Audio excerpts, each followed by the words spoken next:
about 2 or 3 minutes ago.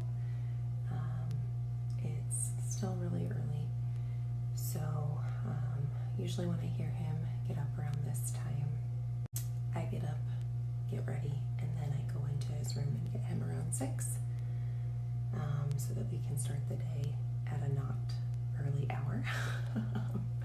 He is going through the 2 to 1 nap transition at Daycare, and so we're just kind of in a sticky spot right now where he's going to bed really early at night, and sometimes if he's overtired from that one nap, he's got that early morning waking to deal with. So he just kind of rolls around the bed and plays with this rabbit, and I go in at 6 and get him. Hi! Let's get you out of that sleep sack, little boy. Alright, so usually we read a book, and then we get dressed, and then we read a couple more books, because books are our favorite thing. So then usually after we're dressed and we've read a couple books, he has some milk because he does not eat breakfast at Daycare until 8, and it's 6:15, so kind of helps tide him over until then. Alright, are we ready to go take the puppy for a walk? And the puppy is ready.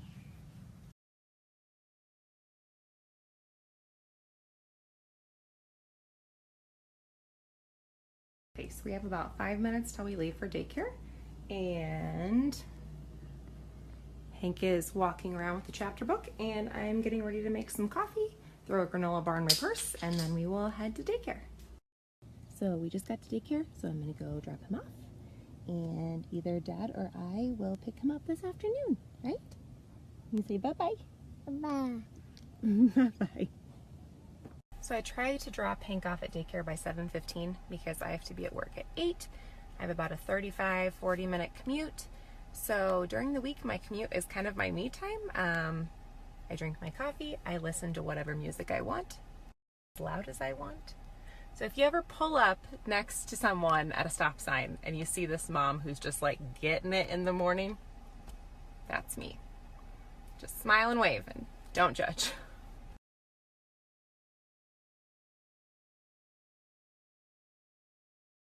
So it's lunchtime. I don't normally eat lunch in my car, but I figured this would be the easiest way to do this without hospital distraction. A lot of people, I think, call and check on their kiddo at lunch, or they check their Daycare app. Not me, and I'll tell you why. So I had the most crippling postpartum anxiety and depression for about a year, the first year of Hank's life. My husband, Vince, was deployed when he was 12 weeks old, and he was gone for 6 months. I have a very type A personality, so I love to plan. I love to think about what happens next. I feel very comfortable and safe when everything is going according to plan, and newborns don't care about plans. So I was overwhelmed, and my spouse was gone, and I just could not shake the baby blues. So I thought, okay, after a couple months, I'm like, I'm going to go to the doctor and just see what they think. So I went to the doctor. Now, I think that maybe the physician that I saw just did not have a lot of experience with postpartum mental health, because he asked me a couple questions. He looked at me and he said, I don't think you're depressed. I think you're sad your husband's gone.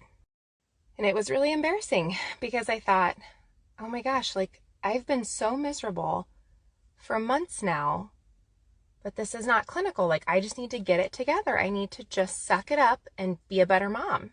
So a couple more weeks went by and I was not feeling any better. In fact, I was feeling worse, and it was like a spiral. There was so much shame involved because I just couldn't figure out why I couldn't get it together. So finally, a couple more weeks, a couple months went by, and I thought, I'm just going to try again. I'm going to go to a different provider and just see, because I don't feel like this is normal. This cannot be normal. And I will never, ever forget the one question that man asked me. He said, Jenna, I know this is really hard for you to come in today. I just have one question for you. Do you ever wish, since your son was born, that you weren't a mom? And I started sobbing and I said, all the time. And he said, that's all I need to know, and we're going to get you help. And that wonderful PA, we did meds, I did therapy, and I took all of it, and I said, I just want to get better.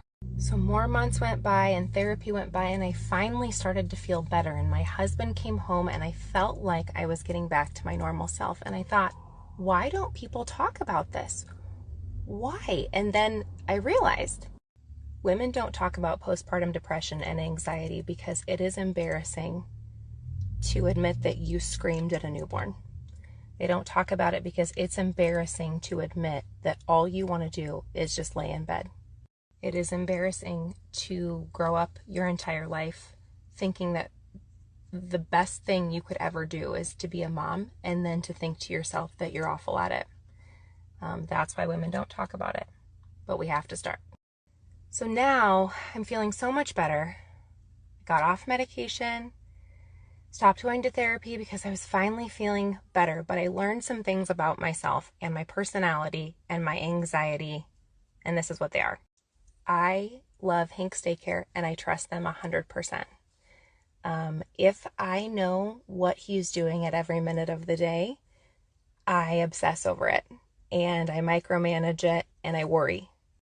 The best thing that I can do for my mental health is to take my lunch break and eat lunch, and then go back to work and worry about my patients. Daycare knows that if they ever need me, I am a phone call or a text away, and they get it. So if daycare needs me, I will be there literally as soon as I can be there. But until then, I just assume that everything is okay. I focus on my patients, and then when I go home, I see Hank after work. You ready to go home and see Dada? Dada. Yeah, let's go home and see your Dada. Say bye, Miss Donna. We'll see you next week. Oh, you don't want to say bye to daycare? I see how it is. Oh, no, Mom.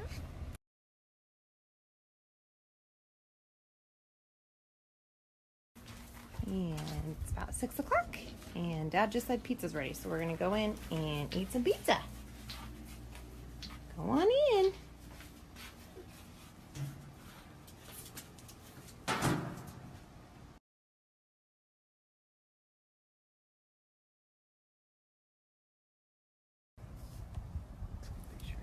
Okay, walk number 2. Post-supper stroll.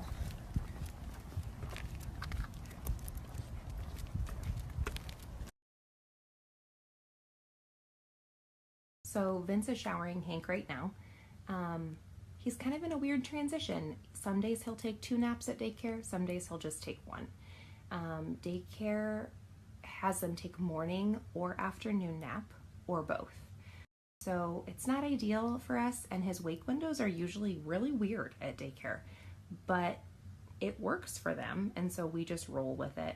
We can't change what happens there, and we love our daycare, so we just kind of deal with it. On days that he takes 2 naps, like today, we just go to bed a little bit later, and we get to see him longer after we get home from work. All right, so we brush teeth, we've got jammies on, we've got Rabby, and we're gonna start reading 2 bedtime stories. I'm gonna pick Mama. that one.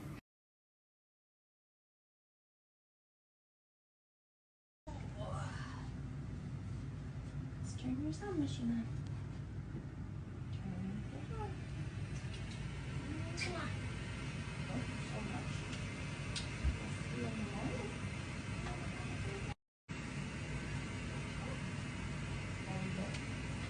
on. See you in the morning.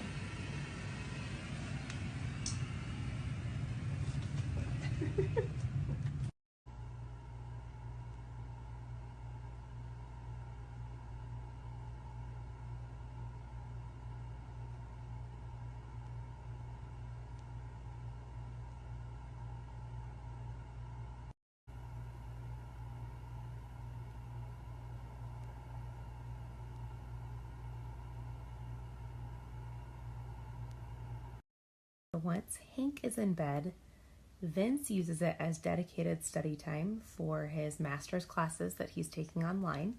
So he has like a solid 2 hours before bed where he can just uninterrupted study and not have to feel like he's taking time from his time with Hank after work. So he does that. I see if there's any chores that need to be done around the house, anything that needs to get picked up or ready for the next day for daycare. But more often than not, you will find me here. So I'm glad that you guys followed along with us today. It was a pretty typical day. It wasn't perfect, but I'm super, super proud of where we are now. Hank was not a natural sleeper before the ABCs. He was king of the up every 2 hours all night. So we owe a huge chunk of our sanity to Cara and the entire team at Taking Care of Babies. They are nothing short of incredible humans, which is exactly what a sleep-deprived parent needs. So I promise you, if there is any part of you, moms and dads, that wonder, would I feel better with more sleep? Take the leap. Take the leap. It is so worth it. It's worth it tenfold. I promise you. You are capable of this, and your baby is capable of this, and you are going to be so glad that you did it.